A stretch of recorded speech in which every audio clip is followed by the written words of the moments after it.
জুমার দিন দুনিয়ার সমস্ত মানুষের মধ্য হইতে ছাঁটাই বাছাই করে আল্লাহ তাআলার ঘর মসজিদের মধ্যে আসার এবং বসার তৌফিক দান করেছেন।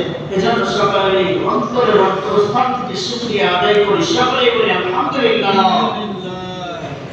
লাখো কোটি দরুদ সালাম সেই মহান মানবতার মুক্তির দূত বিশ্বনী সাইয়্যিদুল মুরসালিন খাতামুন নবিয়্যিন জনাবে মুহাম্মদ রাসূলুল্লাহ সাল্লাল্লাহু আলাইহি ওয়াসাল্লাম। রাসূল আকরাম সাল্লাল্লাহু আলাইহি ওয়াসাল্লাম আমি আপনাদের এই জায়গায় বসা মাত্রই রাসূল আকরাম সাল্লাল্লাহু আলাইহি ওয়াসাল্লামের অমীয় বাণী হাদিস সমূহের মধ্যে থেকে একটা হাদিস তেলাওয়াত করেছেন, দুনিয়া সিজনিল মুমিন ওয়া জান্নাতুল লিল কাফির। দুনিয়াটা মুমিনদের জন্য কারাগার, জেলখানা। দুনিয়াটা মুমিনদের জন্য কি? জেলখানা। আর কাফেরদের জন্য জান্নাত। দুনিয়াটা কাফেরদের জন্য কি? জান্নাত। এখন মুমিন যদি জেলখানাকে যদি আরামের জায়গা করতে চায় তাহলে সে ধ্বংস হবে না। দুনিয়াতে আল্লাহ তাআলা আমাকে আপনাকে পাঠিয়েছেন কেন? আমরা যে আবার মারা যাব, আমাদের জীবনের মধ্যে যে সফর চলতেছে, মায়ের বাবার পিঠে ছিলাম, বাবার পিঠে থেকে মায়ের পেটে আসছি, মায়ের পেট থেকে দুনিয়ায় আসছি, দুনিয়া থেকে কবরে চলে যাব। এইভাবে আমার আপনার জিন্দেগি, আমাদের আসার ঠিকানা বাবা মায়ের বাড়ি জান্নাতের মধ্যে চলে যাব। সুবহানাল্লাহ। তো এই দুনিয়ার মধ্যে আমাদের এটা কি চলতেছে ভাই? দুনিয়ার মধ্যে এটা আমাদের সফর চলতেছে। এই সফর শেষ করে আমাদের আসল ঠিকানা জান্নাতের মধ্যে যাবে। আল্লাহ তাআলা আমাদের দুনিয়ার মধ্যে কেন প্রেরণ করেছেন? দুনিয়ার মধ্যে কেন পাঠাইছে? দুনিয়ার মধ্যে পাঠাইছে যে আমার বান্দারা দুনিয়ার মধ্যে গিয়ে 10, 20, 50 বিঘা জমি করবে। এই জন্য পাঠাইছে। আমার বান্দারা দুনিয়ার বুকে গিয়ে রাজত্ব কায়েম করবে। এই জন্য দুনিয়ায় পাঠাইছে। এই জন্য আমাকে আপনাকে দুনিয়া কামায়ের জন্য আল্লাহ তাআলা দুনিয়ায় পাঠায় নাই। দুনিয়াতে আমাদেরকে পাঠাইছে কি জন্য? তার ইবাদত বন্দেগী দাসত্ব করার জন্য। তার ইবাদত বন্দেগী দাসত্ব করার জন্য আমাকে আপনাকে দুনিয়ার মধ্যে আল্লাহ তাআলা প্রেরণ করেছে। আমরা কিন্তু তার উল্টা করতেছি। আমরা তার উল্টা করতেছি। আজকে জুমার দিন এই মহল্লার মধ্যে কি শুধু এই কয়জনই মানুষ? যদি প্রত্যেক ঘরের থেকে একজন করে আজানের সময় মসজিদে লোক আসতো, এই মসজিদটা ভরে যেত। কিন্তু আল্লাহ তাআলা কোরআনের মধ্যে বলতেছেন, ইয়া আইয়ুহাল্লাযীনা আমানু ইযা নুদিয়া লিস-সালাতি মিন ইয়াউমিল জুমআতি ফাসআউ ইলা যিকরিল্লাহি ওয়া যারুল বাই'আ যালিকুম খায়রুল লাকুম ইন কুনতুম তা'লামুন। আল্লাহ তাআলা বলতেছেন যে হে ইমানদারগণ, হে মুমিনরা, যখন জুমার দিন চলে আসে তোমরা কি করো? ক্রয় বিক্রয়কে বন্ধ করে দাও। তোমরা ক্রয় বিক্রয়কে বন্ধ করে দাও। দুনিয়ার সমস্ত কাজ থেকে ঘরে ঘরে তোমরা মসজিদের দিকে চলে আসো। জুমার আযান শুনলে মসজিদের দিকে রওনা দাও। এটা হচ্ছে মুসলমানদের জন্য, মুমিনের জন্য ওয়াজিব। মুমিনের জন্য কি? ওয়াজিব। আর জুমার দিনকে আমার রাসূল আকরাম সাল্লাল্লাহু আলাইহি ওয়াসাল্লাম জুমার দিনকে মুসলমানদের জন্য ঈদের দিন হিসেবে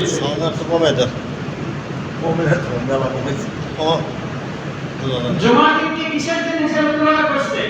ঈদের দিন হিসেবে তুলনা করছে। কিন্তু আফসোস, আজকে জুমার আযান হয় যায় মসজিদের মধ্যে লোক নেই। তো এজন্য আমরা সকলেই আগে আগে মসজিদের মধ্যে চলে আসবো। আগে আগে কি করবো? মসজিদের মধ্যে চলে আসবো। মসজিদে আগে আগে জুমার আযান হয়ে যাবে। বাড়িতে থেকে লাগতো 3, 4, 5, 10 মিনিট পর তো আমার আপনার যাইতেই হবে। 5, 10 মিনিট পর তো আমার আপনার যাইতেই হবে। তো সেই যাওয়াটা আমরা আগেই যাই। তো ওয়াজিব তরফের গোলাম হয়। তো যে কথা বলতেছিলাম, আজকে আমরা দুনিয়ার মধ্যে আসার পরে কি করতেছি? আজকে আমরা দুনিয়ার মধ্যে আসার পরে টাকা পিছনে দৌড়াচ্ছি, দুনিয়ার পিছনে দৌড়াচ্ছি। কিন্তু আমাদের যে জায়গায় অনন্তকাল থাকতে হবে, যেই জামানার শুরু আছে, যেই জিন্দেগির শুরু আছে, কোনোদিন শেষ হবে না। যেই জিন্দেগির শুরু আছে কিন্তু কোনোদিন কি হবে না। সেই জামানার কথা, সেই জিন্দেগির কথা আমাদের মাথায় থেকে চলে গেছে, আমাদের মাথায় থেকে চলে গেছে। সেই জিন্দেগির কথা আর আমাদের মনে থাকে। আল্লাহ তাআলা দুনিয়ার বুকে আমাকে আপনাকে প্রেরণ করেছেন যে আমার বান্দারা দুনিয়ার বুকে গিয়ে কি করবে? আমার ইবাদত বন্দেগী করবে, দাসত্ব করবে। সেই ইবাদত বন্দেগী আর আমার রহমত দ্বারা আমি আল্লাহ আমার বান্দাকে জান্নাত দেব। আর আমরা মনে করি যে আল্লাহ তাআলা তো রহমতের সাগর। আল্লাহ তাআলা কি? রহমতের সাগর। আল্লাহ তাআলা আমাদেরকে কেমনি জান্নাত দিবেন? আল্লাহ তাআলা তো দয়াময়, কিন্তু সেই দয়া পাওয়ার জন্য কিছু কাজ করতে হবে। আল্লাহ তাআলা যে আমাকে আপনাকে দয়া করে জান্নাত দিবেন, তো আগে আমাদের আমল দেখবেন। আমল করতে পারেন নাই, সমস্যা না, আল্লাহ তাআলা ওইটা দেখেন যে আমল করার শক্তি সামর্থ্য শরীরে আছে, কিন্তু আমরা মসজিদের দিকেও আসি না, শুধু বলতেছি যে আল্লাহ তাআলা আমাদেরকে জান্নাত দিয়ে দিবেন। এটা বোকার ছাড়া কিছু না। আর দুনিয়া মাজরাতুল আখিরা, দুনিয়াটা হলো আখিরাতের জন্য খ্যাতি স্বরূপ। দুনিয়াটা আখিরাতের জন্য কি? খ্যাতি স্বরূপ। যদি দুনিয়ার বুকে যদি কোনো ব্যক্তি মাঠের মধ্যে এই যে পাট যারা কাটতেছে, যদি পাট সিজনের সময় যদি পাট যদি জমিতে না বনে আসতো, আর এই কাটার সিজনে যায় যদি হাসি কাস্তে নিয়ে যায় যদি পাট কাটতে চাইতো, তাহলে কি সেই জমিতে পাট হইত? সেই জমিটার এমন অবস্থা হয়তো, আগাছা দিয়ে এমন অবস্থা হয়তো যে পরে ফসলটাও উৎপাদন করা কষ্ট হয়ে যেত। এইরকম ভাবে আমরা দুনিয়ার বুকে, দুনিয়াটাও আমাদের জন্য খ্যাতি ছিল। আমরা দুনিয়ার বুকে যা বপন করে যাব, আমরা দুনিয়ার বুকে যা করে যাব, আল্লাহ তাআলা আখিরাতের মধ্যে, আখিরাতের জায়গায় ফামান ইয়ামাল মিথকাল যাররাতিন খায়রান ইয়ারা ওয়া মান ইয়ামাল মিথকাল যাররাতিন শাররান ইয়ারা। একটু কর্ম করা হবে না, যতটুকু পাবেন ওইটুকুই ইনসাফের সাথে বিচার করা হবে। কি করা হবে? ইনসাফের সাথে বিচার করা হবে। দুনিয়া কিসের দরকার? দুনিয়ার তো দরকার নাই যদি আখিরাত পেয়ে যায়। রাসূল আকরাম সাল্লাল্লাহু আলাইহি ওয়াসাল্লামের জানের বেটি ফাতেমার সঙ্গে বিবাহ দিয়েছিলেন কাকে? ফাতেমাকে কার সঙ্গে বিবাহ দিয়েছিলেন? এটা কি কবরস্থান নাকি? এটা মসজিদ না কবরস্থান? যদি হুজুর একা একাই বলে আর আপনারা যদি জবাব না দেন, তাহলে হুজুরের কথা বলতে মজা পাবে না, আপনারাও শুনেও মজা পাবেন। এজন্য সবাই জবাব দিবেন কথার সঙ্গে, তাহলে আপনারাও কথা দেখবেন, আপনারাও ওয়াজ বুঝতেছেন, ওয়াজ বুঝে মজা পাইতেছেন, হুজুর ওয়াজ করেও মজা পাইতেছেন। রাসূল আকরাম সাল্লাল্লাহু আলাইহি ওয়াসাল্লামের কথা ফাতেমাকে বিবাহ দিয়েছিলেন কার সাথে? হযরত আলী। হযরত আলী রাদিয়াল্লাহু তাআলা আনহুর সাথে। হযরত আলী রাদিয়াল্লাহু তাআলা আনহু অনেক বড় লোক সাহাবী ছিলেন, অনেক ধন সম্পদ ছিল, তাই না? কিচ্ছু ছিল না। রাসূল আকরাম সাল্লাল্লাহু আলাইহি ওয়াসাল্লাম একটা ভাড়া ঘর করে তিনার জামাইকে দিয়েছিলেন, যে ঘরের মধ্যে তিনার দুটিকে নিয়ে থাকবে। তো রাসূল আকরাম সাল্লাল্লাহু আলাইহি ওয়াসাল্লাম একদিন হযরত ফাতেমার বাড়ির উপরে গেলেন। যাওয়ার পরে বলতেছেন, বেটি ফাতেমা ঘরের দরজা খোলো। ফাতেমা ঘরের দরজা খোলে না, আবার ডাক দেয়, মা ফাতেমা ঘরের দরজা খোলো। ঘরের কোনো দরজা খোলা হয় না, ঘরের দরজা আটকা দেওয়া।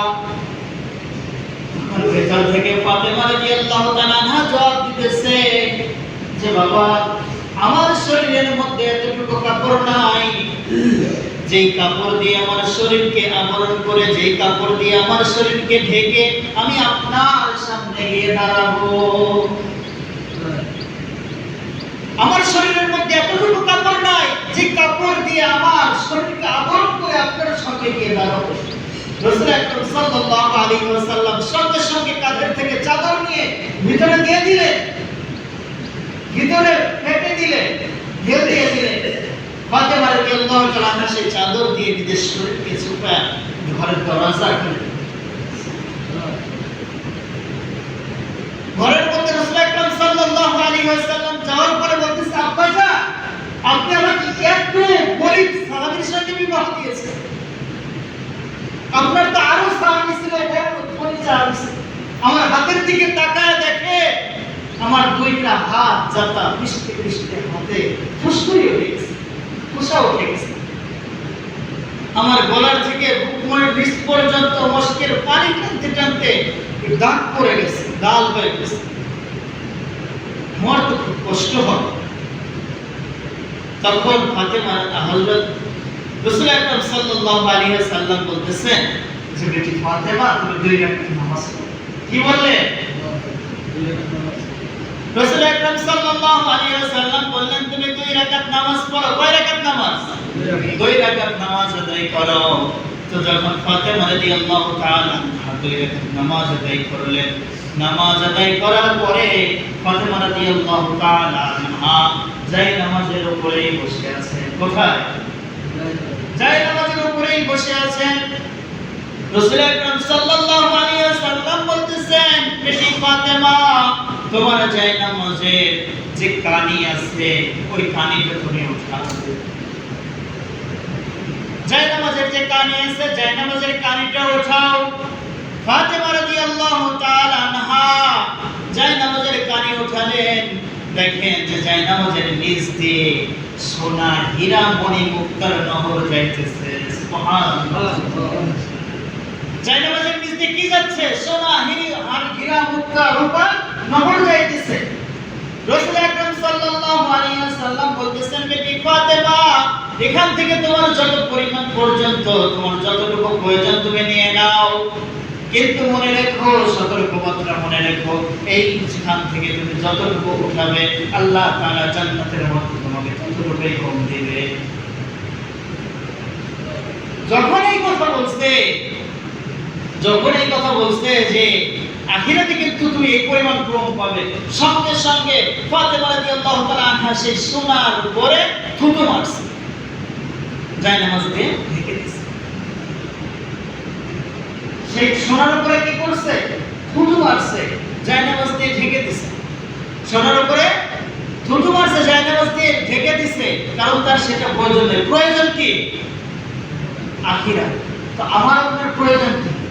আখিরাত। আজকে মারা যান, দেখেন আপনার এত আদরের সন্তান, এত আদরের বিবি, যার জন্য দুনিয়ার জন্য এই আখিরাতকে ধ্বংস করে ফেলতেছেন, যে ছেলের জন্য আখিরাতকে ধ্বংস করে ফেলতেছে। আজকে চোখটা বন্ধ করিয়া দেখে, যদি আপনার সেই প্রিয় তোমার স্ত্রীকে বলা হয় যে তোমার স্বামী তো মারা গেছে, আমরা তো দাফন করবো আগামীকাল সকালে। আমরা দাফন করবো কবে? আগামীকাল সকালে। তো আজকে রাতটা আপনার স্বামীর সঙ্গে আপনি থাকেন। এতদিন তো মহব্বত করতেন, ভালোবাসতেন, তো আজকে ঘরের মধ্যে থাক, আপনি নিচে থাকেন, স্বামী উপরে, খাটের উপরে। বিবি থাকতে দিবে? থাকতে দিবে? বিবি থাকতে দিবে? ছেলে সন্তান থাকতে দিবে? কেউ থাকতে দিবে?